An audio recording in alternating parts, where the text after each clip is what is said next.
Welcome back.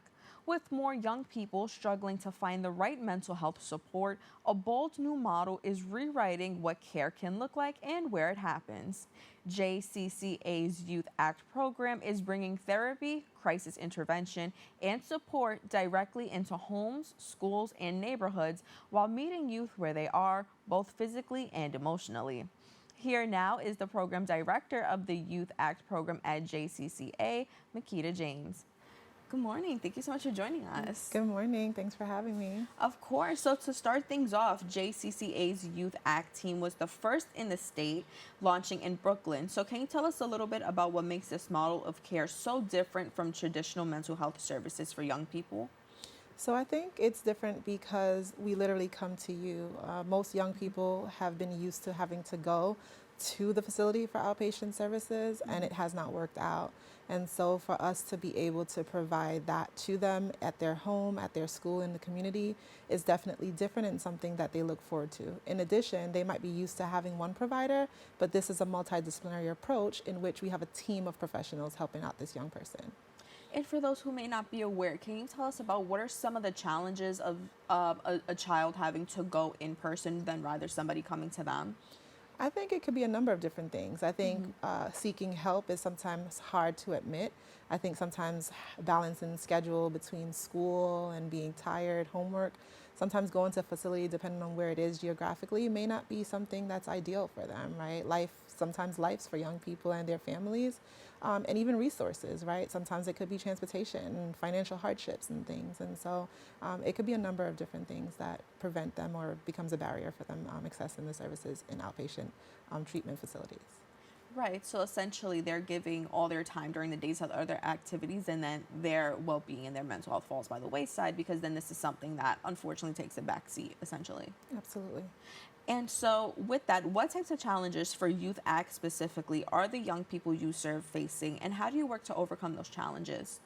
So the young people that we serve reside in Brooklyn and they suffer from severe mental illness all the way to even behavioral issues. And so sometimes the challenges that they face could be depression, anxiety, sometimes both, right? Some may have some conduct disorder and just being misunderstood. And so I think with us serving them at the Youth Act team, we are able to meet them where they're at, engage them, and try to do something different so that they can feel comfortable in being able to prioritize their mental health needs.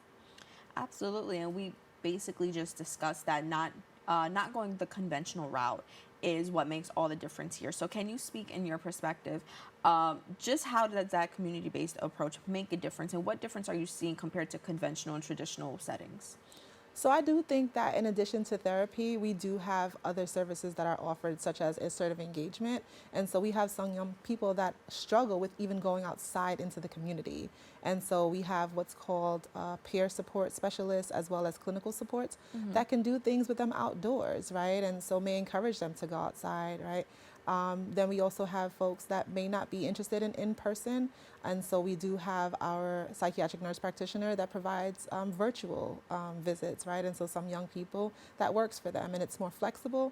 And then you have therapy in person too. And so sometimes we may play card games, right? Sometimes we may play basketball.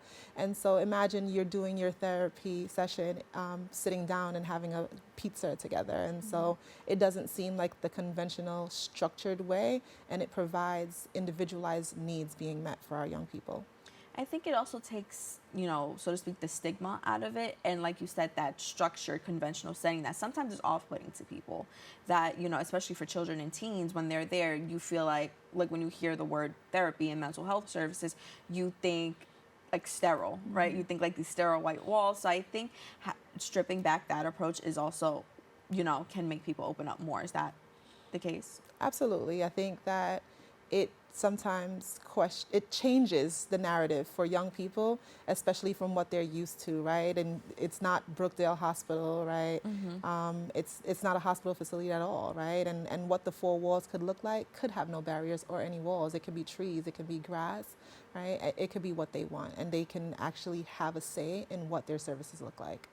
That's amazing. And now let's talk about your team. Your team comprised of a diverse range of professionals, including, like you mentioned, a psychiatric nurse practitioners and peer support specialists. So how does that multidisciplinary approach of practitioners, how does that benefit the youth that you serve? So first and foremost, we have an approach similar to like what hospitals do in a huddle on a daily basis. And so it's a shared caseload. And so unlike other places where you have social workers or case managers having their own individual kids that they see, all of the youth are supported by all of us, right? And so we start off with a virtual team meeting, a meet and greet where families get to meet us all together, right, virtually on Zoom, and we introduce ourselves, right? It's comprised of licensed mental health professionals, a psychiatric nurse practitioner, clinical support, which acts as a case manager, a family peer advocate who has lived experience as a young person and has now blossomed and actually is able to give back, and then a family peer advocate who's there to support the family or the caregiver, and then we have a program assistant who works behind the scenes and supporting us, right? And so all of us are seen as generalists, and we work collaboratively together to ensure that these needs are being met. And so whether it be treatment plans, safety plans, we all work to help this youth achieve their goals. Absolutely. And so for children and teens who do go through the program, what does success look like? So success can look different from every youth, right? It's not a cookie cutter approach.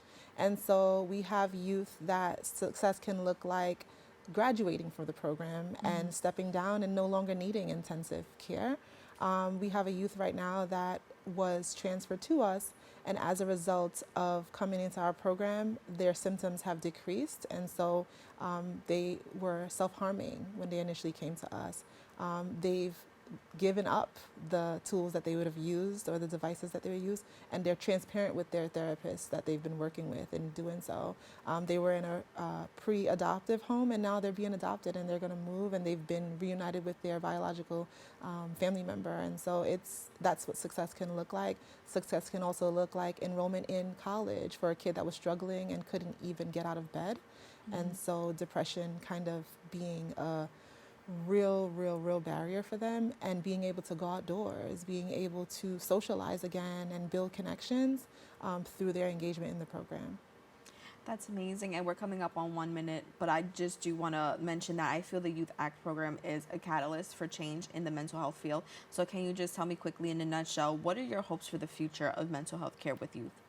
I just hope that the stigma can be eliminated and dismantled, and people can take their mental health seriously, so that we can have a brighter future, not only for young people, because they are the future, right? And so we want better young people so we can have even better adults. Absolutely, McQuita. Thank you so much for joining us this morning. Thank you. For more information, you can visit their website at jccany.org. Don't go anywhere. We'll be back with more Open right after this.